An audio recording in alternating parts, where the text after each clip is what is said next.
नमस्कार, मी दुर्गाज किचनमध्ये आपल्या सगळ्यांचं मनपूर्वक स्वागत. आज आपण बनवतो चिकन दम बिर्याणी. बघा, मी इथं 1 किलो बिर्याणी राईस घेतलेला आहे. तो मी 15 ते 20 मिनिट इथं भिजत ठेवलेला आहे. त्याच्यासाठी पाणी गरम करायला ठेवले. त्याच्यामध्ये सगळे खडे मसाले, 1 चमचा तूप घातलेला आहे आणि मोठं मीठ घातलेलं आहे चवीनुसार. ते आपण उकळी येईपर्यंत तसंच ठेवू. त्याच्यासाठी लागणारं कांदा मी तळून घेतलेला आहे. 4 ते 5 मोठे कांदे मी इथं घेतलेले आहेत तळून, जे मी ह्या मॅरिनेशनमध्ये टाकलेले आहेत. आता हे जे मॅरिनेशन केलेलं 1 किलो तांदळाला, बिर्याणी राईसला 1 किलो चिकन मी घेतलेलं आहे. त्याच्यामध्ये मी अर्धा किलो घट्ट असं चितळ्यांचं दही वापरलेलं आहे. त्यांनी चांगला थिकनेस येतो आणि याची ग्रेव्ही जी असते बिर्याणीची, जे थोडंसं ग्रेव्ही राहते, त्यांनी जे टेस्ट येते ती टेस्ट चांगली येण्यासाठी मी चांगलं अर्धा किलो दही वापरलेलं आहे 1 किलो चिकनला. त्याच्यानंतर काळ्या तिखटाचे 4 ते 5 चमचे मी टाकलेले आहेत तिथं. जे आपण रेग्युलर स्वयंपाकासाठी काळं तिखट वापरतो ते तिखट घालायचं आहे. बघा, तांदूळ टाकून आपण पूर्ण बॉईल करून बऱ्यापैकी शिजवून घेऊया तांदूळ. बघा, ह्या मॅरिनेशन केलेल्या चिकनला आपण स्मोक देऊन घेऊया.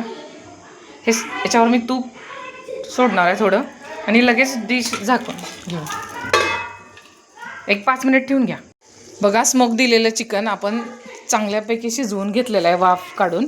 आणि जो तांदूळ आपण शिजवून साईडला काढून घेतला होता, त्याच्यामध्ये 2 कलरमध्ये थोडं कलर टाकून मिक्स करून घेतलेलं आहे.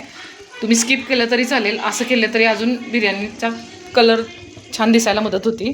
तर नक्की ट्राय करा आणि कशी झाली आहे हे कमेंटमध्ये सांगायला विसरू नका.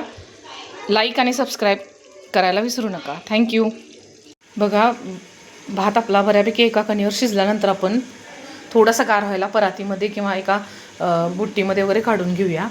आणि त्याच्यानंतर हे जे मॅरिनेट केलेलं चिकन होतं, त्याच्यामध्ये दह्याचं किंवा थोडं आपण मॅरिनेशनमध्ये तेल टाकलेलं असते, त्या तेलाचं ऑलरेडी सुटलं जातं, पण थोडंसं तेल तुम्ही ते अजून त्याच्यामध्ये टाकू शकता. बघा, चांगलं रट मोठ्या गॅसवर भाजून घेऊ. झाकण ठेवून घेऊ. याला स्मोक दिल्यानंतर अतिशय सुंदर असा स्मेल याला येतोय.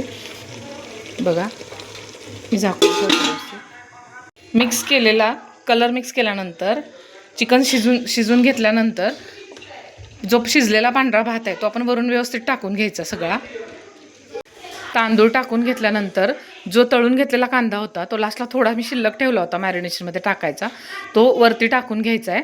आणि त्याच्यानंतर थोडीशी कोथिंबीर टाकून घ्या. आणि बघा, अतिशय सुंदर अशी ही बिर्याणी लागते. नक्की ट्राय करा आणि कमेंट करायला विसरू नका की चांगली झाली आहे की नाही. थँक्यू.